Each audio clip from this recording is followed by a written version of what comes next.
Welcome back, everyone. Today, we're going to be taking a deep dive into something pretty fascinating, this whole idea of whether something can be both functional and a work of art. Ooh, I like that. We'll be looking at snippets, some translated bits, from this really cool Japanese radio show, Hideki and Mayumi's Grilled Mackerel Radio. Grilled mackerel radio. I know, right? The name's kind of quirky, but they actually get into some pretty deep stuff like design, art, even time management. Okay, I'm intrigued already. Yeah, so Yeah. stick with us. So in one part, they start talking about a simple spoon from a 100 shop, those like really basic everyday ones. Yeah. And they compare it to a handcrafted spoon, like one designed by Sora Yanagi. So like mass-produced functionality versus like the art of craft. Exactly. And that got me thinking, is it really that black and white? Even that 100 spoon had to be designed by someone, right? True. It's not that one is art and the other isn't. More like different ways of appreciating beauty, I'd say. Hmm.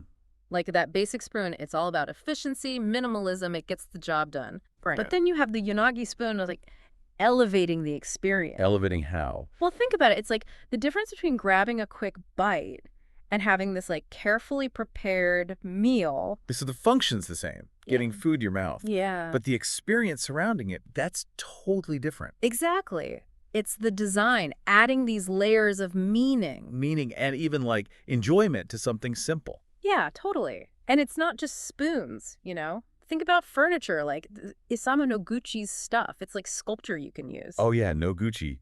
His designs are amazing, so sleek and modern. And they work, you know? Yeah. You look at them and think art, but then you sit in one of his chairs and it's comfy too. It's like he cracked the code, Yeah. combining form and function. Totally. Speaking of furniture, what about the wishbone chair?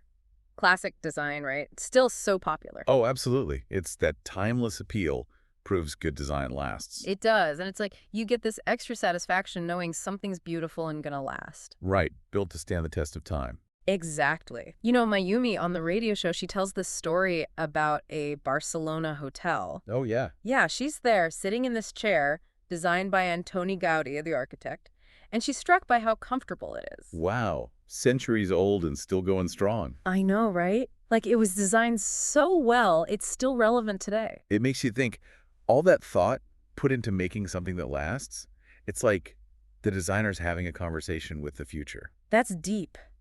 It is like a message across time. Right. Okay, this is making me think of Steve Jobs and his obsession with the iPhone packaging.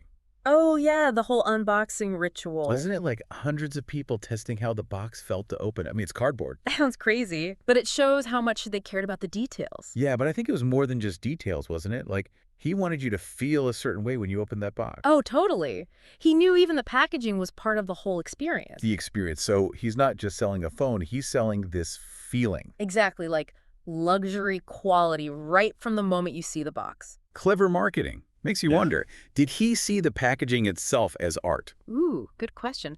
Where's the line between design, marketing, and art, right? Right. Like, are they all just parts of the same creative impulse? Maybe. You know, this whole conversation about packaging, it made me think about how presentation changes how we see things. Totally. Like, sometimes it's just a box, Exactly. but other times it's like opening a beautifully wrapped gift. Exactly. And speaking of shifts in conversation, they do this interesting thing on the radio show. What do you mean? They go from talking about objects to, like, time management. I know it sounds random. Time manager. What? How did that even come up? Well, they're both, you know, creative people, so they were talking about how they structure their time. Okay. They had these two ideas, event time and clock time. One's about going with the flow, inspiration, the other's all about schedules. Oh, interesting. I'm more of an event time person. I like to be flexible.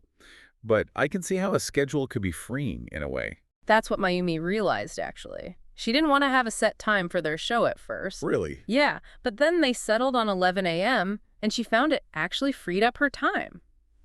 How so? Well, knowing she had to be ready by then forced her to focus beforehand. So the clock time actually created more event time for her. Yeah, it's like setting those boundaries gave her more creative space. Mind blown.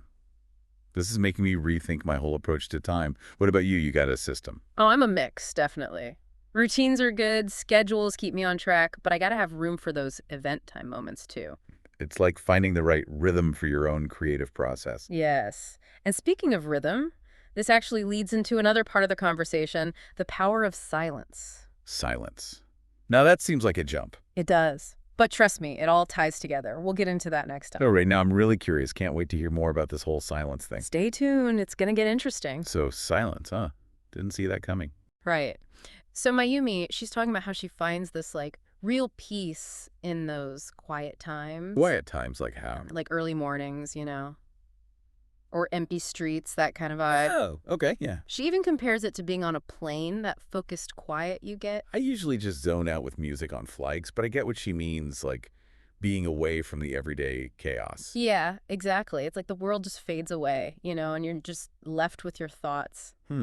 I could see how that could be good for creative thinking. Totally. Yeah. And she talks about how lots of artists, they find inspiration during those, like, off-peak hours. Off-peak, like when everyone else is asleep. Yeah, or just when things are quiet, She thinks silence can be, like, really fertile ground for creativity. I guess it makes sense when you're always bombarded with stuff, it's hard to think clearly. Right, like your mind's so cluttered, but when it's quiet, you can actually wander, make new connections. It's like clearing your mental desk, Yeah. making room for new ideas.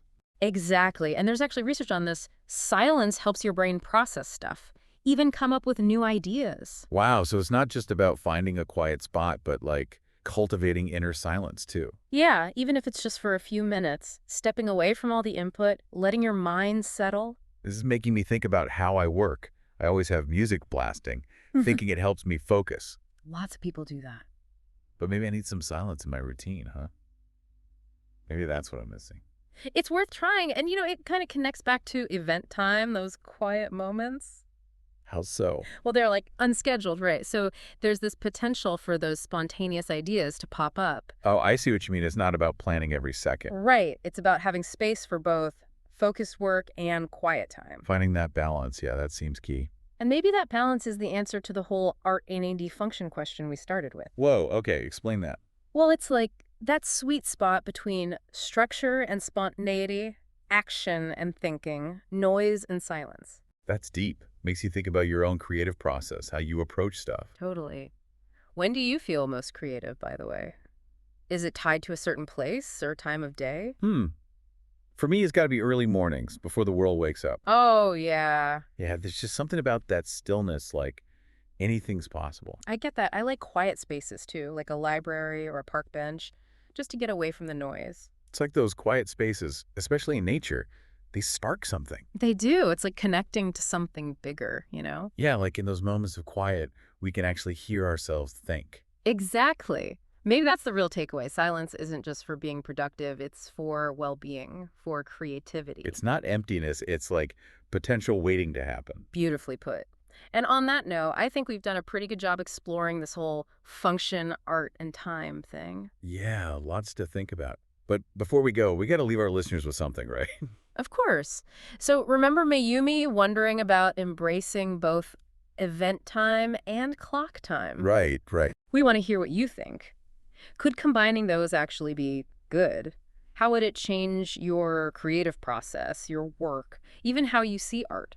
Yeah, share your thoughts, your experiences, even your favorite quiet spaces. Hit us up on social media. We love hearing from you guys. Until next time, keep exploring, keep creating, keep those brains working. And don't forget to embrace a little silence along the way. Yeah. You know, it stuck with me.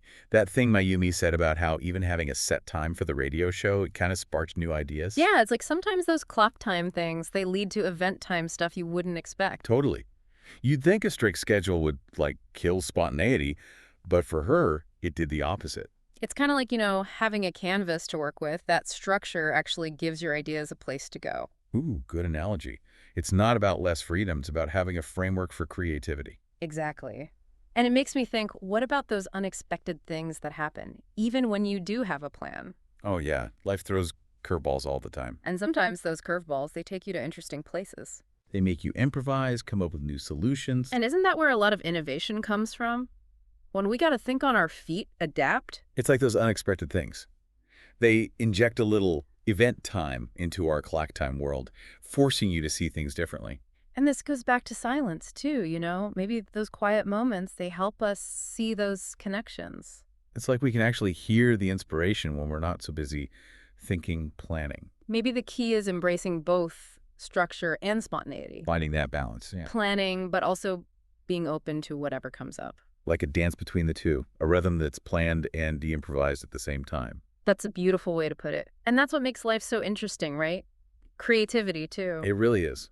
So we've covered function, art, and time, hopefully giving everyone some new things to chew on. And whether you're a planner or a go-with-the-flow type, there's beauty in both approaches. Find what works for you. That's the important part. Thanks for joining us on this deep dive. We'll be back soon with more ideas to explore. Keep creating. Keep those brains working. And don't forget to embrace the silence.